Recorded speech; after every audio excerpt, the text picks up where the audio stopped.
For the votaries of Hindutva, all Muslim Indian rulers of medieval India are the same, be it the rulers of the Delhi Sultanate, the Deccani Sultanates, or Mughals.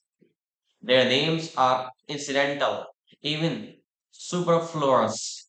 They were all Muslim kings. It does not matter that no Muslim king governed by the principles of Islam, and most of their decisions were taken based on political needs. Their alliances and conflicts were all entered for personal and aggrandizement.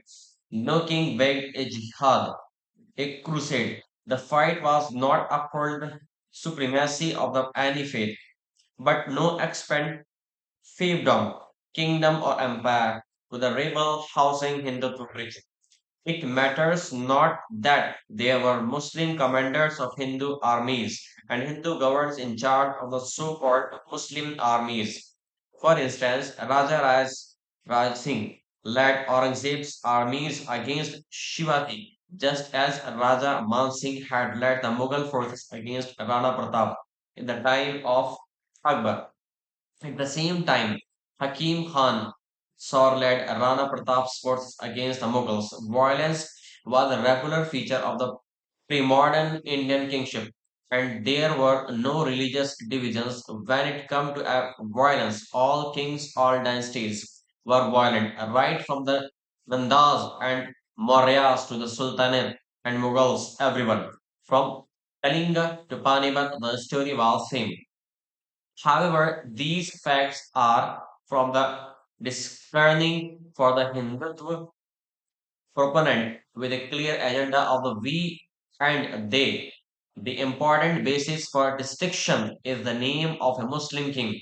It is under this light that persuasive attempts have been made to link up Aurangzeb and Akbar, the two Mughal emperors hitherto seen at opposite ends of the spectrum of religiosity and pluralism.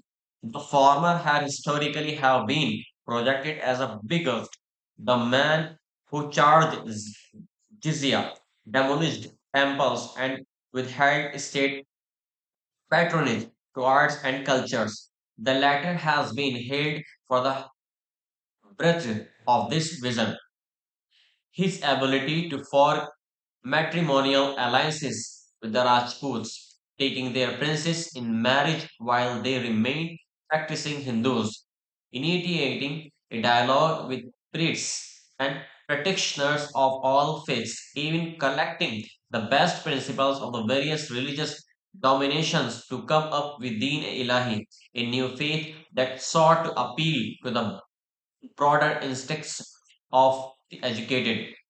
The faith died with Akbar, but the fact remains that Deen Ilahi and the underlying principle of Sul Ikul were probably among the earliest attempts at finding a solution to interfaith differences. Akbar supervised translations of Singhasan Batisi, Harivamsa, and other scriptures into Persian, said historian Shireen Musif, professor at Aligarh Muslim University, adding that Sul-Iqul was the result of genuine considerations to suit the needs of the multi-religious country like India. Much before the Indian constitution made secularism the touchstone of democracy, Akbar had practiced it. Now the difference between Aurangzeb and Akbar, clear as night from day, is being gradually blurred. No, despite serious attempts by historians, the polity is not looking at Aurangzeb afresh. In the mind of the common man, he continues to be a destroyer of temples, one guilty of regicide, patricide, fratricide, and what have you. In February 2023, the name of Aurangabad, the city where he is buried in a simple tomb, was changed to Chhatrapati Shivaji Nagar after Chhatrapati Shivaji's son, who was executed by Aurangzeb in 1689. Repeated attempts are being made to nibble at Akbar's greatness, letting us know through an incident here. A Wittgensteinian attempt there that Akbar was not so great after all, that the Rajputs were better. that Akbar was a Mughal and hence incapable of being our hero.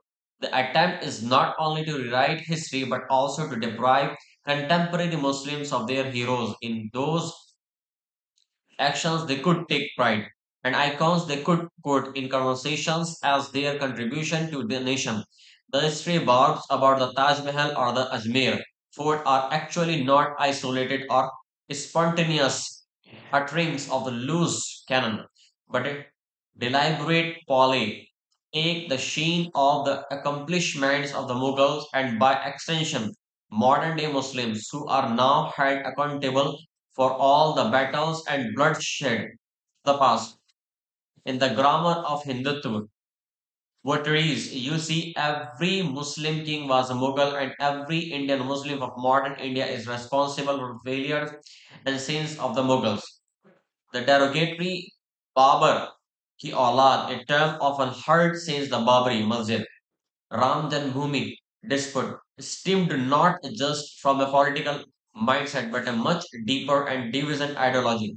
It is this ideology that refuses to take the disappointment, look at our past. It prefers rather to settle present day dispute with the weapon of history, real or imagined. In their world of binaries, you are either with them or against them.